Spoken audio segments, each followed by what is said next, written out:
Praise the lord. ಪ್ರೀತಿಯ ಸಹೋದರ ಹಾಗೂ ಸಹೋದರೇ, ಈ ದಿನ ನೋಡಿದ್ರಲ್ಲಿ ಬಹಳ ಸಂತೋಷವಾಗಿದ್ದೇನೆ. ಪ್ರತಿದಿನ ದೇವರು ನಮ್ಮ ಜೊತೆಗೆ ಕಾಪಾಡುವಂಥ ದೇವರು ನಮ್ಮನ್ನು ಅದ್ಭುತವಾಗಿ ಆತನ ಕೃಪೆಯಿಂದ ಈ ನೂತನ ಕೊಟ್ಟಿದ್ದಕ್ಕಾಗಿ ದೇವರ ನಾಮಕ್ಕೆ ಸ್ತೋತ್ರ ಸಲ್ಲಿಸೋಣ.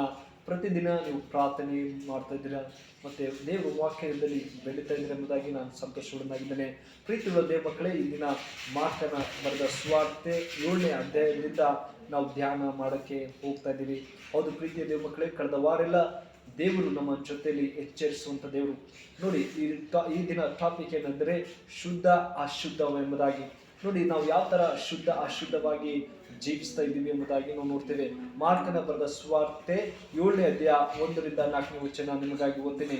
ಯಹೂದ್ಯರು ಅನೇಕ ಧಾರ್ಮಿಕ ಸಂಪ್ರದಾಯಗಳನ್ನು ಇಟ್ಟುಕೊಂಡು ಅನುಸರಿಸುತ್ತಿದ್ದರು. ಅವುಗಳಲ್ಲಿ ಹೆಚ್ಚಿನ ಪಾಲು ಮೌಖಿಕ ಸಂಪ್ರದಾಯಗಳಿದ್ದವು, ಆದರೆ ಅವುಗಳು ಹಿರಿಯರ ಸಂಪ್ರದಾಯಗಳಿದ್ದವು.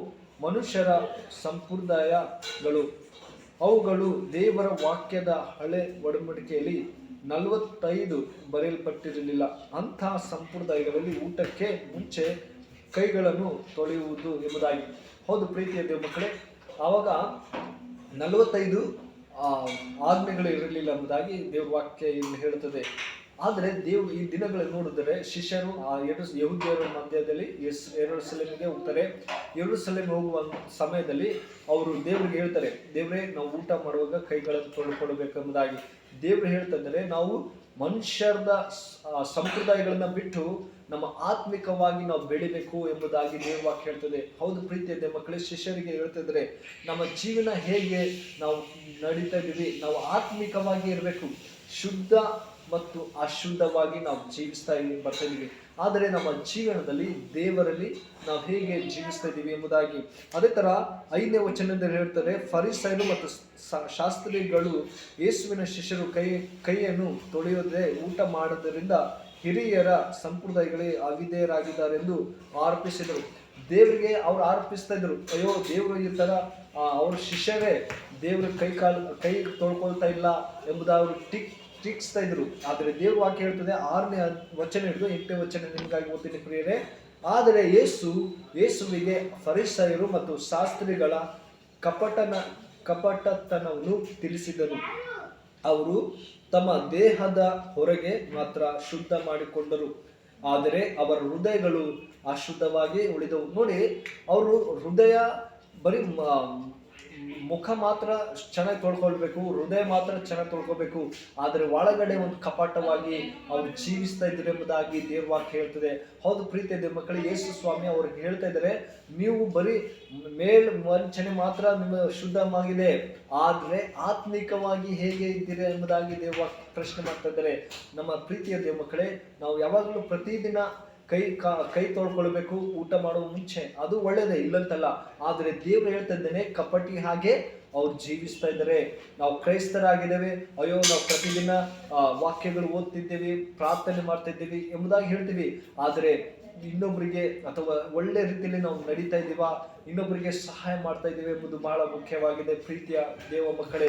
ನೋಡಿ, ಅದೇ ರೀತಿಯಲ್ಲಿ 9ನೇ ವಾಕ್ಯ ನಿಮಗಾಗಿ ಓದ್ತೀನಿ. ಈ ವಚನಗಳಲ್ಲಿ ಯೇಸು ಯಹೂದ್ಯರು ಹೀಗೆ ತಮ್ಮ ಸಂಪ್ರದಾಯಗಳಲ್ಲಿ ಒಂದನ್ನು ಅನುಸರಿಸುವುದರ ಮೂಲಕ ದೇವರ ನಿಯಮವನ್ನು ಉಲ್ಲಂಘಿಸಿದ್ದಾರೆ ಎಂದಕ್ಕೆ ಯೇಸು ಒಂದು ಉದಾಹರಣೆಯನ್ನು ಕೊಡ್ತಾನೆ. ಏನು ಉದಾಹರಣೆ ಕೊಡ್ತಾರೆ ಅಂದರೆ, ನೋಡಿ, ತಂದೆ ತಾಯಿಗಳನ್ನು ಸನ್ಮಾನಿಸಬೇಕೆಂಬುದಾಗಿ ದೇವರು ಆಜ್ಞೆ ಕೊಟ್ಟಿದ್ದಾನೆ. ಹೌದು ಪ್ರೀತಿಯ ದೇವ ಮಕ್ಕಳೇ, ನಾವು ತಂದೆ ತಾಯಿಗಳನ್ನು ಪ್ರೀತಿಸ್ತಾ ಇದ್ದೀವ? ನಾವು ದೇವ ವಾಕ್ಯ ಹೇಳ್ತದೆ, ನೀವು ತಂದೆ ತಾಯಿಯನ್ನ ಪ್ರೀತಿಸದೆ ದ್ವೇಷಿಸಿದರೆ ಮರಣ ದಂಡನೆ ಆಗುತ್ತೆ ಎಂಬುದಾಗಿ ದೇವ ವಾಕ್ಯ ಹೇಳ್ತದೆ. ಹೌದು ಪ್ರೀತಿಯ ದೇವ ಮಕ್ಕಳೇ, ಈ ಮಾರ್ಕನ ಸುವಾರ್ತೆ 7ನೇ ಅಧ್ಯಾಯದಲ್ಲಿ ಹೇಳುತ್ತದೆ, ತಂದೆ ತಾಯಿಗಳನ್ನ ಪ್ರೀತಿಸಬೇಕು, ತಂದೆ ತಾಯಿ ಆಜ್ಞೆಗಳನ್ನ ಕೈಗೊಂಡು ನಡಿಬೇಕು ಎಂಬುದಾಗಿ ದೇವ್ರ ವಾಕ್ಯ ಹೇಳ್ತದೆ. ಈ ದಿನಗಳಲ್ಲಿ ನೋಡುವುದಾದ್ರೆ ನಾವು ಕ್ರೈಸ್ತರಿದ್ದೀವಿ, ಆದರೆ ನಾವು ತಂದೆ ತಾಯಿಗಳನ್ನೇ ಪ್ರೀತಿಸ್ತಾ ಇಲ್ಲ. ನಾವು ತಂದೆ ತಾಯಿಗೆ ನಾವು ಸಹಾಯ ಮಾಡ್ತಾ ಇಲ್ಲ, ನಾವು ತಂದೆ ತಾಯಿ ಮಾತನ್ನ ಕೇಳ್ತಾ ಇಲ್ಲ, ನಾವು ಇಷ್ಟ ಬಂದ ಹಾಗೆ ನಾವು ಜೀವಿಸ್ತಾ ಇದ್ದೀವಿ. ಆದರೆ ದೇವರು ಇಲ್ಲಿ ಹೇಳ್ತಾನೆ, ಶುದ್ಧ ಅಶುದ್ಧ ಎಂಬುದಾಗಿ. ನೋಡಿ, ನಾವು ಕೈಗಳನ್ನು ತೊಳ್ಕೊಂಡ್ರೆ ಮಾತ್ರ ನಾವು ಶುದ್ಧರಾಗಲ್ಲ. ಆದರೆ ನಮ್ಮ ಜೀವನದಲ್ಲಿ ನಮ್ಮ ಹೃದಯನ ಶುದ್ಧಿ ಮಾಡ್ಕೊಳ್ಬೇಕು. ದೇವರೇ, ನಮ್ಮ ತಂದೆ ತಾಯಿನ ನಾನು ಪ್ರೀತಿಸ್ತೇನೆ, ನಿನ್ನ ಆಜ್ಞೆಗಳನ್ನ ಕೈಗೊಂಡು ನಾನು ನಡಿತೇನೆ ಎಂಬುದಾಗಿ ಹೇಳುವಾಗ ದೇವರು ನಮ್ಮನ್ನು ಆಶೀರ್ವದಿಸ್ತಾನೆ. ನಮ್ಮ ದೇವರು ಶುದ್ಧ ಮಾಡುತ್ತಾನೆ ಎಂಬುದಾಗಿ ದೇವ್ರ ವಾಕ್ಯ ಹೇಳ್ತದೆ. ಹೌದು ಪ್ರೀತಿಯ ದೇವ ಮಕ್ಕಳೇ, ಈ ದಿನಗಳಲ್ಲಿ ನಾವು ಶುದ್ಧರಾಗಿ ಜೀವಿಸಬೇಕು. ನಮ್ಮ ಎಲ್ಲ ಕೊರತೆಗಳನ್ನ ನೀಗಿಸುವಂತ ದೇವರಾಗಿದ್ದಾನೆ. ಪ್ರೀತಿ ಉಳ್ಳ ದೇವ ಮಕ್ಕಳೇ, ಈ ಮೋಶೆಗೆ ಹೇಳಿದ್ರು, ಮೋಶೆ ನಿನ್ನ ಆಜ್ಞೆಗಳನ್ನು ಜನರಿಗೆ ಹೇಳು. ಆವಾಗ ದೇವರು ಮೋಶೆಗೆ ಮಾತು ಯಾರು ಕೇಳ್ತಿದ್ದಿಲ್ಲ, ಆದ್ರೂ ಕೂಡ ಆತ ಕಷ್ಟಪಟ್ಟು 10 ಆಜ್ಞೆಗಳಲ್ಲಿ ಒಂದು ಮಾತನ್ನು ನೀವು ನಡೀರಿ ಎಂಬುದಾಗಿ ದೇವರು ಹೇಳ್ತಿದ್ದಾನೆ. ಅದೇ ತರ ಕಪಟಿ ಶಾಸ್ತ್ರಿಗಳೇ, ನಿಮ್ಮ ಮುಖವಟವನ್ನು ನೋಡಿ ಕಪಟವಾಗಿ ಮಾಡಬೇಡ್ರಿ. ನಿಮ್ಮ ಹೃದಯನ ಕಪಟವಾಗಿದೆ. ನೀವು ಮನಸ್ಸು ಬಂದಾಗೆ ದೇವರನ್ನ ಆರಾಧಿಸ್ತೀರಿ, ಮನಸ್ಸಿದ್ದಾಗೆ ಮಾತ್ರ ಇಲ್ಲ, ಯಾವಾಗಲೂ ಪ್ರತಿದಿನಲೂ ದೇವರನ್ನ ಹುಡುಕುವವರಾಗಿರ್ಬೇಕು. ದೇವರ ಹತ್ತಿರ ನಾವು ಜೀವಿಸಬೇಕೆಂಬುದಾಗಿ ಈ ವಾಕ್ಯ ಹೇಳ್ತದೆ. ಹೌದು ಪ್ರೀತಿಯ ದೇವ ಮಕ್ಕಳೇ, ನಿಮ್ಮ ಜೀವಿತದಲ್ಲಿ ನಾವು ಹೇಗೆ ಜೀವಿಸ್ತಾ ಇದ್ದೀವಿ? ತಂದೆ ತಾಯಿನ ಪ್ರೀತಿಸ್ತಾ ಇದ್ದೀವಾ ಅಥವಾ ದ್ವೇಷಿಸ್ತಾ ಇದ್ದೀವಾ? ನಾವೇ ಪ್ರಶ್ನೆ ಮಾಡಿಕೊಳ್ಬೇಕು. ಪ್ರೀತಿಯುಳ್ಳ ದೇವ ಮಕ್ಕಳೇ, ದೇವರು ನಮ್ಮನ್ನು ಯಾವಾಗಲೂ ನೋಡ್ತಾ ಇದ್ದಾನೆ.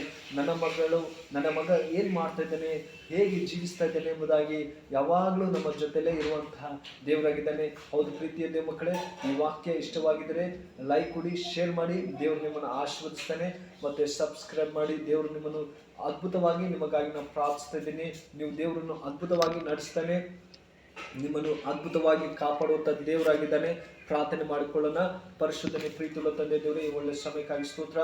ಕಳೆದ ವಾರ ಎಲ್ಲ ಅದ್ಭುತವಾಗಿ ಕಾಪಾಡಿಕೊಂಡು ಇನ್ನು ತನ್ನ ದಿನ ಕೊಟ್ಟದಕ್ಕಾಗಿ ಸ್ತೋತ್ರ. ಹೌದು ಪ್ರೀತಿಯ ದೇವ ಮಕ್ಕಳೇ, ಪ್ರೀತಿಯುಳ್ಳ ದೇವರೇ ಸ್ವಾಮಿ, ನೀನು ವಾಕ್ಯ ಮಾರ್ಕನ ಬರೆದ ಸುವಾರ್ತೆ 7ನೇ ಅಧ್ಯಾಯ ಧ್ಯಾನ ಮಾಡುವಂತೆ ಸಹಾಯ ಮಾಡಿಕ್ಕಾಗಿ ಸ್ತೋತ್ರ. ಈ ಧ್ಯಾನ ಮಕ್ಕಳನ್ನು ಆಶ್ವದಿಸು. ಯಾರು ನೋಡ್ತಾರೋ ಅವ್ರ ಕೃಪೆ, ನಿನ್ನ ಕೃಪೆ ಹೇರಳವಾಗಿ ಆಶ್ವದಿಸಿ ಕಾಪಾಡಿ ನಡೆಸು. ಈ ಒಳ್ಳೆ ಪ್ರಾರ್ಥನೆ ಕೇಳಕ್ಕಾಗಿ ಸ್ತೋತ್ರ. ಎಷ್ಟು ನಮ್ದು ಬೇಡ್ತೇನೆ ಜೀವನ ತಂದೆ. ಆಮೀನ್. May God bless you. Video ನೋಡಕ್ಕಾಗಿ ಥ್ಯಾಂಕ್ಸ್. ನಿಮ್ಮನ್ನು ಆ ದೇವರು ಆಶೀರ್ವದಿಸಿ ಕಾಪಾಡಿ. May God bless you. ಆಮೀನ್.